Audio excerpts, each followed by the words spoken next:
எல்லாருக்கும் வணக்கம். நான் எங்கள் அர்ச்சனா தாமரைக்கணி. நான் இப்போ உங்களுக்கு சொல்ல போகிறது ஒரு கோவிலை பற்றி தாங்க. அந்த கோவிலில் என்ன சிறப்புன்னு பார்க்கலாமா? நம்ம எல்லாரோட வாழ்க்கையிலையும் நடக்கிறது தான். நமக்கு ஏதாவது பிரச்சனை வரும்போது நான் என்ன பாவம் செஞ்சனோ அதுக்காக நான் இப்படி அனுபவிச்சுட்டு இருக்கேன்ற வார்த்தையை யூஸ் பண்ணியிருப்போம்.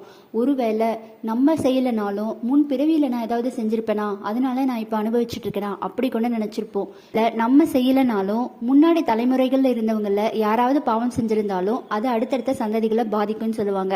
அப்படி நம்ம பாதிக்கப்பட்டிருந்தாலும் அந்த பாவங்களை போக்கக்கூடிய ஒரு தலம் இருக்கு.